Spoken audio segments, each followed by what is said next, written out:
Hi, I'm Matilda. On Christmas, my parents handed me a gift in front of everyone, a stainless steel dog bowl with my name on it.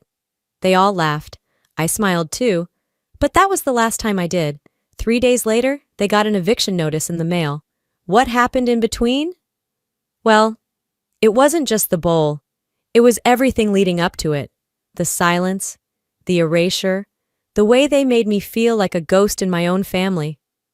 3 nights before Christmas, I got a text from my mother at 11:08 p.m. Not a call, not even a voicemail, a text. Dinner starts at 6. Don't be late this time. No, how are you? No, hope you're coming. Just an order stamped with impatience. Like I was late to some meeting she didn't want to schedule in the first place. I stared at the message, lying there in bed in my small apartment on the south side of Austin, and felt a familiar thud in my chest. That dull throb of being expected but never wanted. I didn't respond. Just set the phone down beside me and let the quiet press in. 3 days later, I drove the 3 hours to San Antonio. It was Christmas night. The streets were nearly empty except for a few other cars with trunks full of wrapped gifts and drivers rehearsing polite smiles. I pulled into the same driveway I had walked up for over 3 decades. It looked the same. Too many lights on the front porch, an inflatable Santa sagging from one side, and a wreath so big it covered half the doorbell. My father never knew how to decorate with restraint. No one came to greet me, not even Max, the family's golden retriever. I let myself in, brushing the chill off my coat, and walked straight into the hum of laughter, clinking glasses, and oven heat thick with cinnamon and wine. "There you are," my mother said, glancing over her shoulder as she poured a drink for a guest. Then she turned away. That was it. Meanwhile, Max barked happily as my sister Marjorie scooped him up in her arms, cooing, "There's my handsome boy." He got kisses, belly rubs, and even a special biscuit. I got a quick glance and a turned back. No one asked where I'd been. No one offered to take my coat. The Christmas card framed in the hallway had a group shot of everyone from Thanksgiving, except me.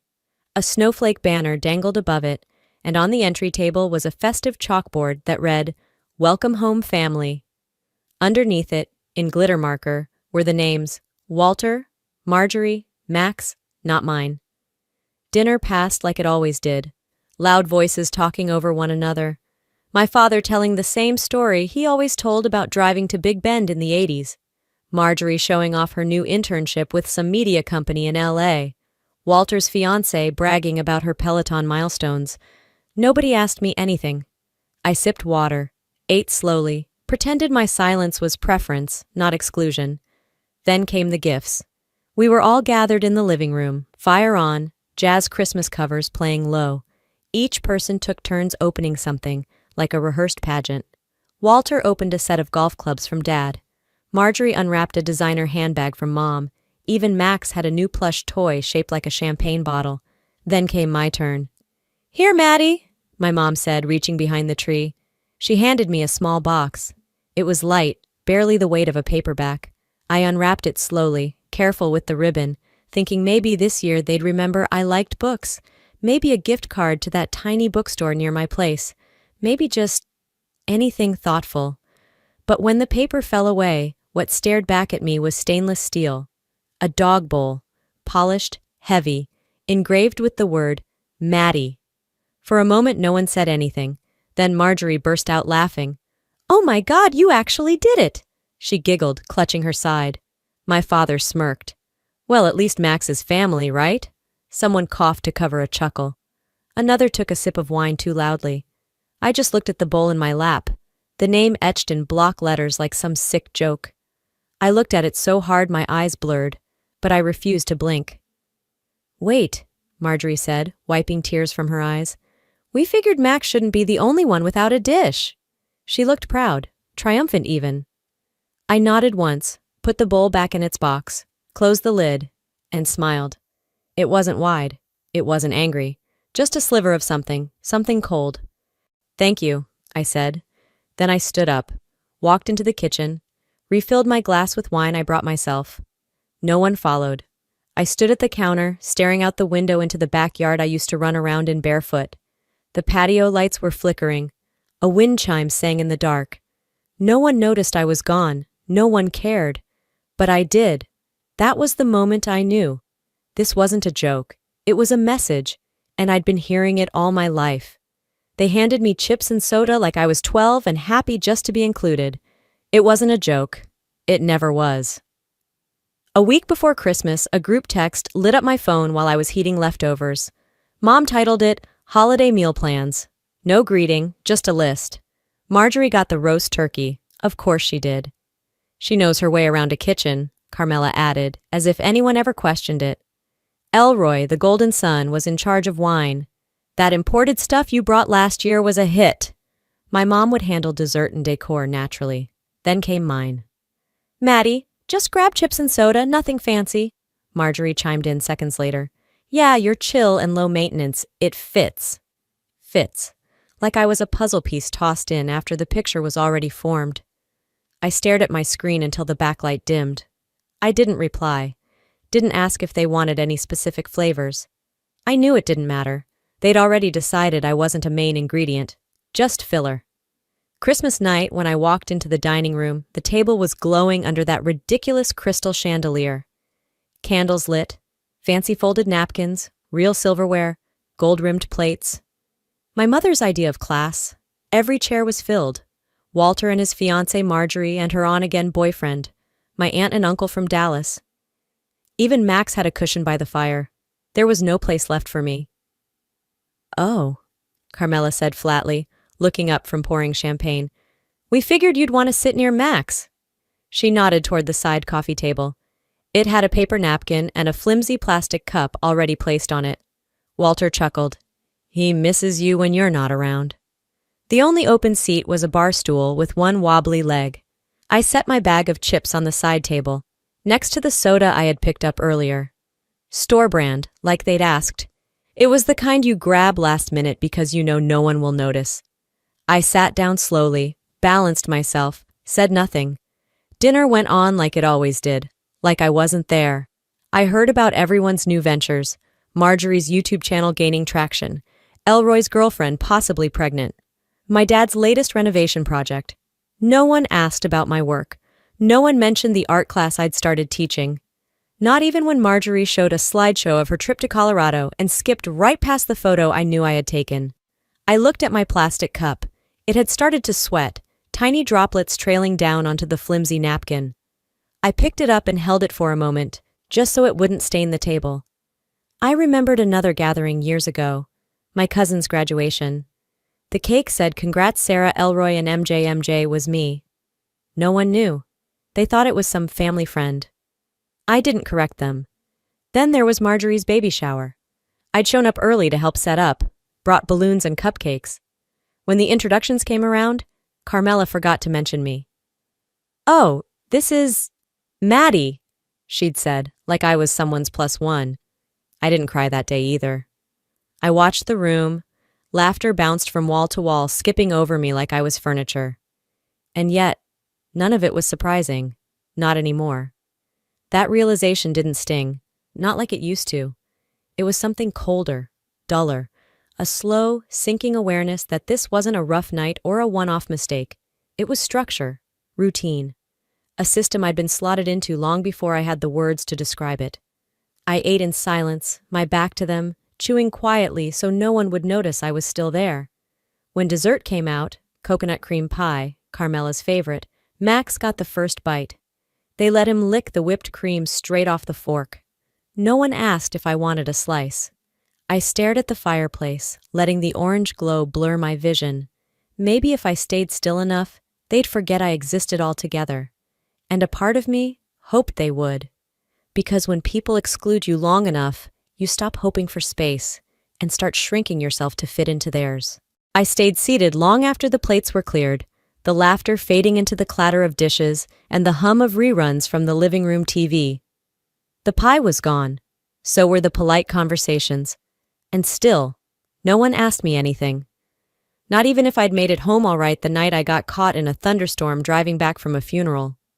No one even seemed to remember I'd gone. I slowly stood up, stretched my legs, and made my way to the hallway to get a bit of air. The walls were lined with the same family photos from years past, some faded, some updated, But the one thing they all had in common? I wasn't in any of them. As I walked back toward the living room, Marjorie clapped her hands like a kindergarten teacher calling for attention. Okay, before anyone passes out from too much sugar, I've got a little surprise. She pulled out her phone and connected it to the smart TV. The screen lit up with a video file titled Holiday Memories. Carmela beamed. Oh, this is going to be so sweet. I sat back down, legs crossed, arms folded tight. The video started with old clips, grainy footage of snowball fights, unwrapping gifts under the tree, dancing in pajamas. The room filled with soft music and chuckles as Marjorie narrated over some parts. There's Elroy with his first bike, she laughed. And here's us playing that board game Dad always cheated at. Laughter, memories, nostalgia. But as each scene played, I waited, watched closely. Where was I? Clip after clip went by. 10, maybe 15 minutes, and still, no sign of me. Not even the back of my head. Not my voice. Not a mention. Even Max had a montage. Him wearing Santa hats, stealing cookies, napping beside the fireplace. And me? Nothing. No one seemed to notice. No one turned to ask, hey, wasn't Maddie there that year? Or, didn't she take that photo? Not a single word. Like I'd been edited out on purpose. When the video ended, everyone applauded. Someone wiped a tear. I sat perfectly still. That wasn't an accident. After a moment, I stood and stepped into the foyer. I wasn't thinking, just moving, like muscle memory. I reached for my coat, but my hand stopped over a small stack of envelopes on the entry table, red and green, lined in gold. I picked one up. It was a holiday card. The Whitakers wish you joy. And inside was a glossy photo collage. Carmela and Walter with Max on their laps, Marjorie with her twins in matching sweaters, Elroy and his girlfriend holding hands under mistletoe. Underneath, Love, Walter, Carmela, Marjorie, Elroy, Max. That was it. Not even a Matilda in smaller print. I stared at it, letting the cheap perfume of the paper coating seep into my nose. Then I flipped through the rest of the stack. Dozens of cards, each stamped and ready, my name missing from every single one. I put them back, slowly, like laying flowers at a grave. Back in the hallway, I leaned against the wall and breathed in. 1, 2, 3. This wasn't about forgetting. Forgetting is when your name slips their mind during a phone call. Forgetting is leaving you out of one group photo, or missing your birthday by a day. This was design. I thought about all the ways I'd made myself smaller, skipping events so they wouldn't have to squeeze me into carpool, not correcting them when they got the name of my job wrong, staying quiet when they joked about how Maddie always does her own thing. But it wasn't a joke, was it? It was the expectation that I'd play along, laugh at myself, take up less space, and accept what I was given. Not anymore. Because there's a difference between being left out and being erased. And tonight, I finally saw the full picture. They didn't just forget me. They wanted to forget me. And now, I think I'm ready to let them. I stayed in the foyer a few seconds longer than I meant to. The warmth from the living room hadn't reached this part of the house. It was colder here, quieter, like the walls themselves were holding their breath. I stood still, listening to the hum of voices drifting from the kitchen. That's when I heard it. I hadn't planned to eavesdrop. I was on my way to get a glass of water. But Marjorie's voice sliced through the air before I could move another step. At least the dog got a bowl. She should be grateful for that. There was a pause, then Walter's chuckle. She never did know how to take a joke. They were just behind the pantry door. It wasn't even fully closed. They didn't bother to whisper, not really. It wasn't secrecy, it was dismissal. They talked about me like I wasn't in the house, like I wasn't still breathing under their roof. I didn't flinch. I didn't storm off. I stood there, motionless, until I heard footsteps move toward the sink and water running, safe enough to slip away unnoticed. But I wasn't unnoticed. I was invisible. I walked back into the dining room, grabbed my empty wine glass, and headed into the kitchen. The others had cleared out by then. Someone had turned on a football game in the den, and the TV was competing with Marjorie's laughter. I rinsed my glass, turned off the faucet. That's when I saw it, half buried under Carmela's pile of printed recipes, a paper crumpled and shoved aside like trash. It was an email, a confirmation receipt. Subject line, Bowl engraving confirmed gift for Maddie, as discussed. I scanned it once, twice. The product description matched the box I had opened earlier. Stainless steel, bone-shaped engraving. Maddie. There were no apologies, no playful disclaimers like hope this doesn't offend her or just a silly gag. Just confirmation. Payment processed, shipping address confirmed, and Carmela's name on the billing line. So it wasn't Marjorie's idea alone. It was group sanctioned. My mother had agreed, paid for it, called it a gift. I folded the paper in half, then again, tucked it into my coat pocket like it was evidence. Because in a way, it was. I didn't feel rage. Not then. Rage takes energy. I felt something closer to ice. I made my way to the guest bathroom. The mirror above the sink was too clean, too bright. I leaned in. My eyeliner had smudged under my eyes, giving me a bruised look. My hair was frizzing from the dry air, but I didn't look broken, just alert. I washed my hands slowly, dried them with the towel Carmela had embroidered, "Bless this mess" on. I looked at my own face, as if I were someone else, someone I had just met. You heard it. You saw it. Now decide what to do with it. I didn't cry. Not because I was strong, but because there was nothing left to mourn in that moment. The grief had already passed through.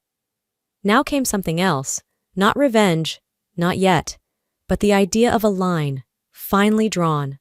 I left the bathroom, passed by the hallway photo frames again.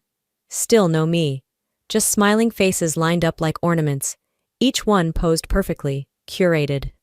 I rejoined the others, sat quietly near the back of the room, watching as Carmela refilled wine glasses and Marjorie handed out second servings of pie. No one noticed I was back, and I didn't offer a single word. Let them think I was done. I had only just begun. I stayed in the foyer a few seconds longer than I meant to. The warmth from the living room hadn't reached this part of the house. It was colder here, quieter, like the walls themselves were holding their breath. From across the entryway, the tree twinkled in golds and reds. A few stray ribbons hung loosely on branches, and one ornament had tilted from its hook, a ceramic angel with a chipped wing. I glanced under the tree, where the remaining gifts were piled. Something was wrong. My package, the one I had wrapped the night before in my apartment, with brown craft paper and the gold ribbon I'd ironed flat with my straightener, wasn't there. I bent slightly, scanning the gift tags. There it was. At least the paper and the ribbon were mine, but the tag said, "To Mom and Dad, from Marjorie." I reached for it. There was a small tear on one corner, a spot I had taped carefully. My hands had done that, my effort, my choice, and now it had someone else's name on it. The box was opened a few minutes later in the middle of the living room. Carmela peeled the paper slowly, savoring the moment.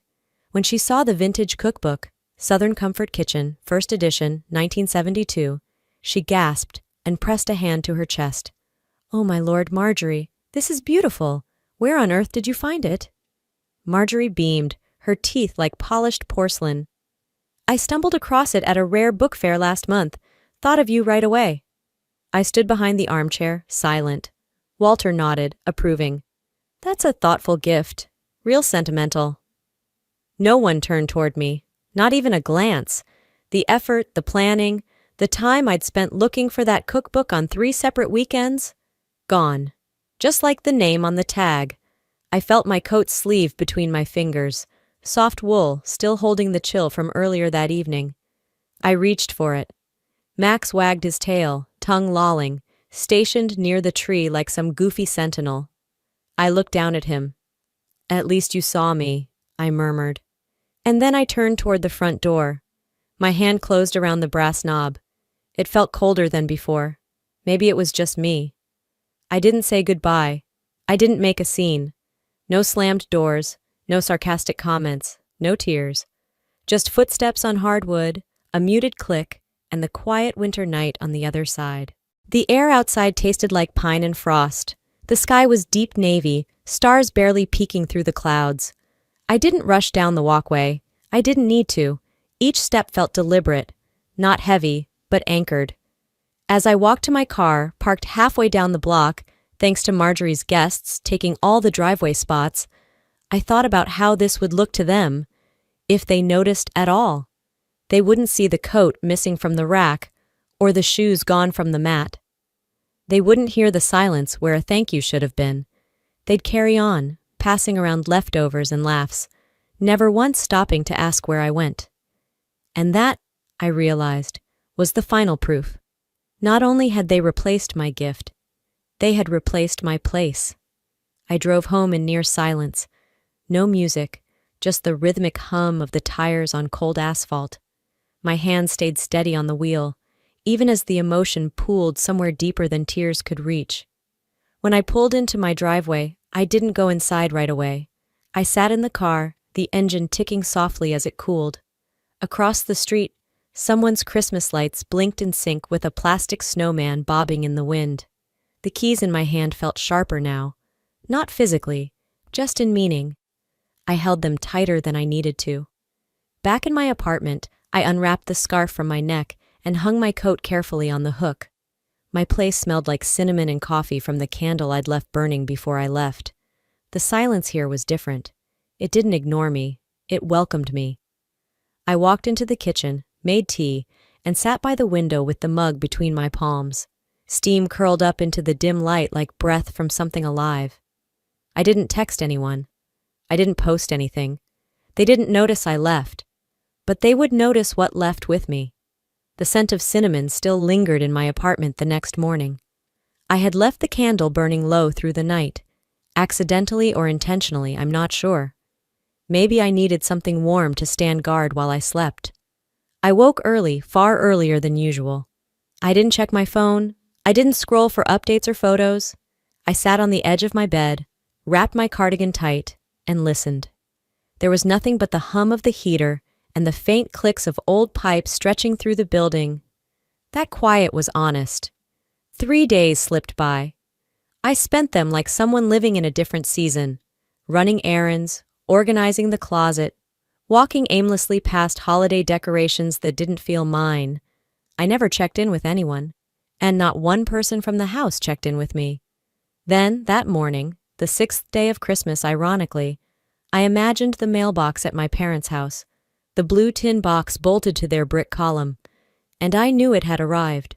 The letter would be thick, heavy even, not because of paper, but because of what it carried, the beginning of something they never saw coming.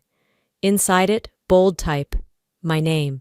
Not as sender, not as resident, not as daughter, but as former guarantor. A signature withdrawn, a safety net removed. 3 years ago, they begged me to co-sign, told me it was temporary, said I was the only one they could count on. I was raised to think that meant love. Now, I knew better. It meant usefulness. Walter would have opened it first. He always beat Carmela to the mail. He'd recognize the bank name immediately. His fingers would tremble slightly, because he always assumed the worst. But even then, he'd never imagine it was real. Carmela would read over his shoulder.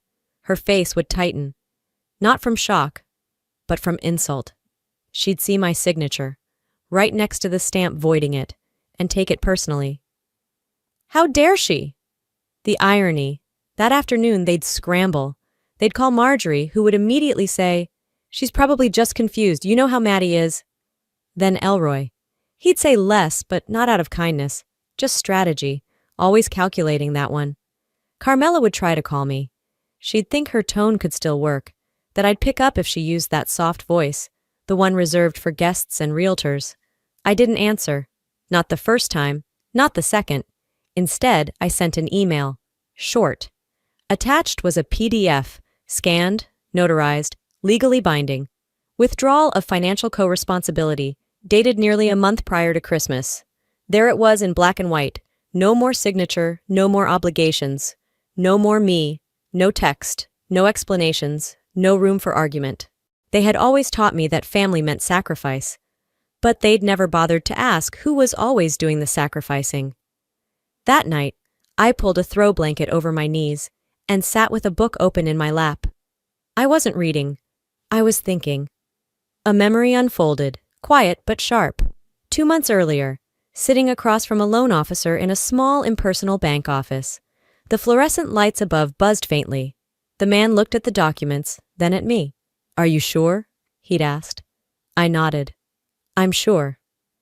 He was young, maybe early 30s, too polite to say it outright, but his eyes said it for him. Why now?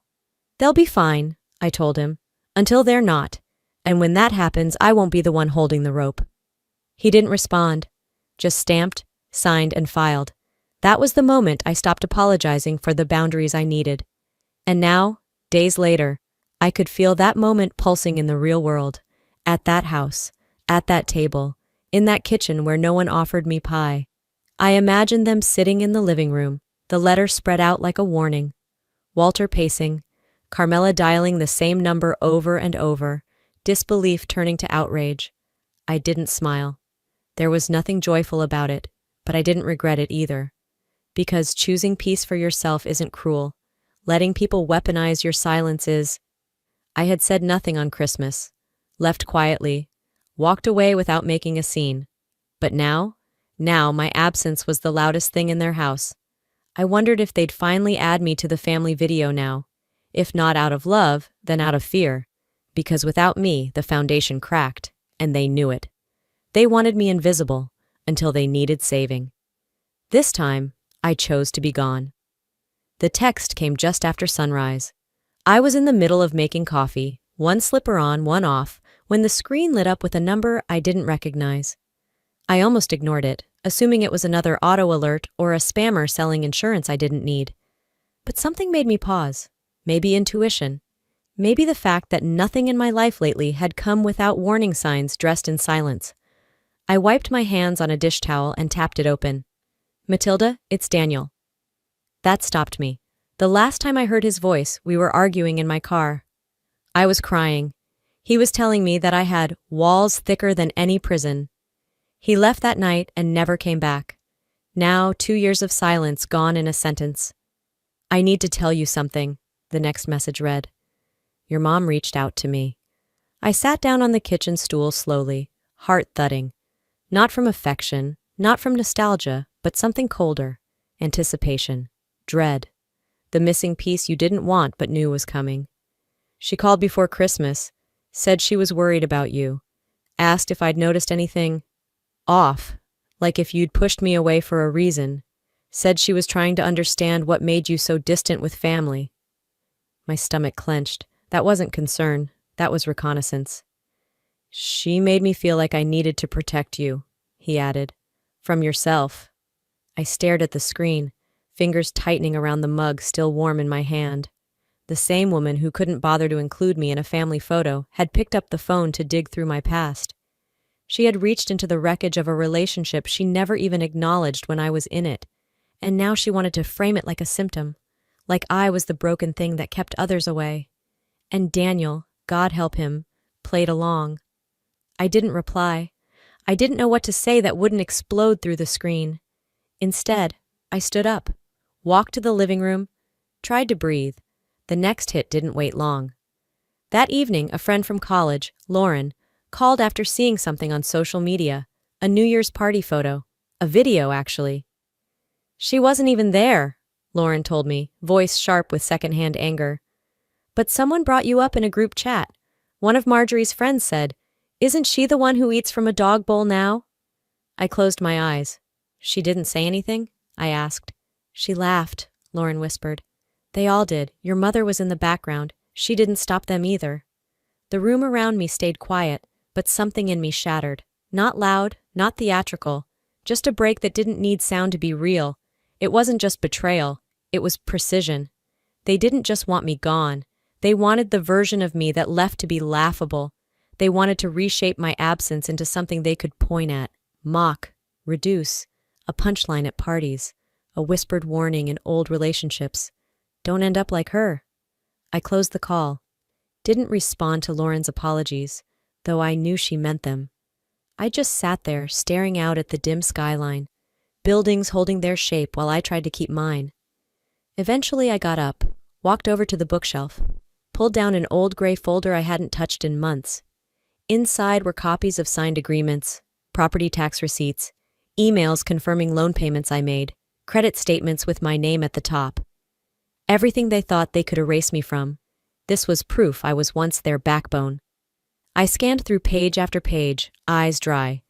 Then I opened my laptop and started uploading them into a secure drive I labeled simply, "Just in case." They wanted to destroy what was left of my name. Maybe it was time they lost theirs. I wasn't raised to destroy, but they built me for war. The message came through while I was sorting laundry, mundane, rhythmic, a task that grounded me after everything. It was a forwarded photo from a cousin I hadn't spoken to in months. No caption, just the image. It was their living room. The same living room where we'd open presents every Christmas. The mantel was decorated in gold garland, stockings hung in descending order of age.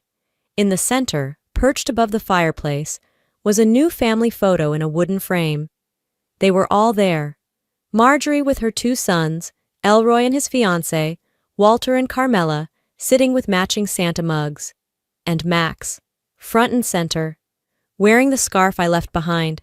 My spot, the far right corner where I'd stood every year, was gone. Not just cropped, not left empty, replaced. I stared at that photo longer than I should have, not out of sadness anymore, but because I couldn't decide what stung more. The fact that I wasn't missed, or the fact that Max was apparently the better visual fit. There's something profoundly strange about watching your own erasure be commemorated and framed like an achievement. It wasn't just a statement, it was a celebration. I saved the photo to my phone. I didn't reply. Instead, I went to my desk, pulled open the bottom drawer, and took out a manila folder I hadn't touched in months. I had kept it not out of spite, but because some part of me had always known.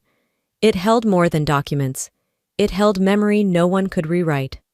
I spread everything across the desk, property tax bills with my payment records, emails with the bank confirming the mortgage adjustment, a scanned letter from their attorney, one they'd sent me in panic 3 years ago, begging for help, and the invoice from the electrician, paid in full under my name, when the power nearly got cut in the middle of winter.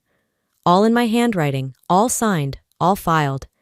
They hadn't just forgotten me, they had buried what I had done, hidden the fact that I was the reason the house stood at all. The irony wasn't lost on me, especially not now, knowing they were standing on a foundation I had secured while hanging stockings for a dog in my scarf. I typed a single-page document. It was simple, factual, unapologetic. The foundation held because of me. It crumbles without me. Signed, Matilda. I printed it, slipped it into an envelope with no return address, and drove to the nearest mailbox under a gray sky that didn't care about drama.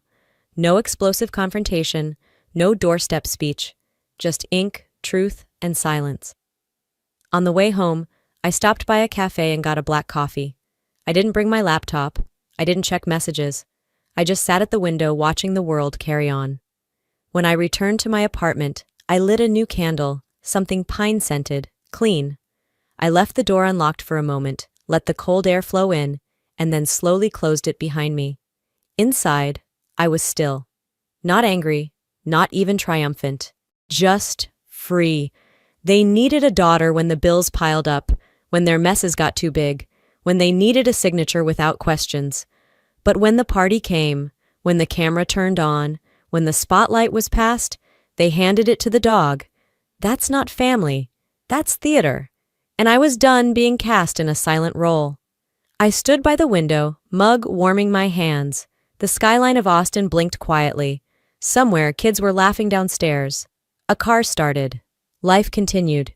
It was the first time in years I didn't feel like I had to prove anything to anyone in that house. I didn't have to shout. I didn't have to fight. I just had to step away. And by doing so, let them face what they built, without me. You don't have to burn the house down to leave it behind. You just have to stop holding it up. The heater in room 215 buzzed like it was dying. Carmela lay flat on the motel bed, staring at a brown water stain spreading across the ceiling tiles like a slow infection. Walter was fumbling with the TV remote, tapping it against his palm like that would magically bring the screen to life. It didn't. Max had claimed the foot of the bed, curled up with a loud sigh, snuggled into a towel that once served as a bath mat. His bowl sat next to the door, filled with crushed ice from the hallway machine. Their things, 2 duffel bags and a box taped shut with duct tape lined the base of the wall like silent witnesses to a life downsized. Neither of them spoke. They hadn't, really, since the letter arrived. Walter had read it first. He didn't tell Carmela for 2 hours. Just stood there by the mailbox, rereading the single sentence. The foundation held because of me. It crumbles without me. Signed, Matilda. Now, here they were, reduced to a borrowed room, plastic sheets, and a dog who never once asked questions. Carmela shifted her gaze toward the nightstand, where her phone blinked red. A voicemail. She hadn't opened it yet. Back in Austin, I sat on the edge of my bed, phone in hand. The notification was new, but the number wasn't. My thumb hovered over it for a second, then I tapped play. Her voice came through, hushed, clipped by static. We didn't know how far you'd go. We thought you still cared. That was it. No apology, no acknowledgement. Just the same guilt-colored plea dressed up as confusion. I let the silence stretch after the recording ended. My thumb didn't move to delete it. Not yet. Some things are meant to be heard, not answered. I set the phone down, stood up, and moved to the kitchen. I poured cereal into a bowl. Not a plastic one, not chipped, not left from a hand-me-down set. A real ceramic bowl I bought for myself. I sat at the table, ate slowly, not because I was distracted, but because I finally had time to taste my own pace. After rinsing the dish, I opened the storage box labeled New Apartment, pulled out the last item I hadn't placed yet, a photo frame. Inside it was a picture of me standing alone at the top of a hiking trail, hair wild in the wind, arms out like wings. No one had taken it for me. I'd set a timer. No one had cropped it. No one else needed to be in it to give it meaning. I placed it on the bookshelf beside a plant I hadn't killed yet. It stood straight and small, just like me. Then I lit a candle. Lavender this time. I didn't think about Christmas, or the bowl, or Max. I just watched the wax melt slow and steady. The flame didn't flicker. They used to say I was the emotional one, the dramatic one, the one who made everything too big. But really, all I had ever done was stop being useful. Family, real family, isn't who shows up when they need a signature. It's who remembers you when you're not in the room. They never needed a daughter. They needed a failsafe. And when that failsafe pulled the plug, they didn't collapse because I walked away. They collapsed because they never learned to stand on their own. I don't regret sending the letter. I don't regret the silence. What I grieved wasn't the house or the holidays or the photo frames. It was the version of me that kept waiting for something they never intended to give. Acceptance. Belonging. Love without a receipt. I was never asking to be everything. Just something. Turns out, that was already too much. I blew out the candle before bed, climbed under the blanket, let the quiet hold me like it had hands. They were sleeping in a motel with cracks in the walls and rust in the sink. I was here, whole, peaceful, home. You can lose everything they called home and still come home to yourself. Looking back, I didn't walk away because I stopped loving them. I walked away because I finally started loving myself. Sometimes, the hardest part isn't leaving. It's realizing you were never really seen to begin with, and deciding that your worth no longer depends on someone else's inability to recognize it. Families don't always break in loud, dramatic ways. Often they just quietly let you go, long before you ever leave. But healing? Healing begins the moment you stop asking for a seat at someone else's table and start building one of your own. So, if you're watching this and you've ever felt like the forgotten one, the quiet one, the one who always kept the peace at your own expense, I want you to hear this. You are not invisible. You are not disposable. And you don't have to earn the love that should have been given freely. This was my story. But maybe, in some way, it's yours too. What about you? Have you ever had to walk away from people who claim to love you, but only when it suited them? How did you find peace in that decision? Let me know in the comments. If this story moved you, even just a little, drop a 1 below or tell me where you're watching from. And hey, if it didn't connect, I'd still love to hear why. Your voice matters here. And if you'd like to hear more real stories like this, stories that dig deep, hurt a little, but maybe heal something too, make sure you subscribe to the channel and turn on notifications. I've got more to share. Because sometimes the strongest thing you can do is simply choose yourself.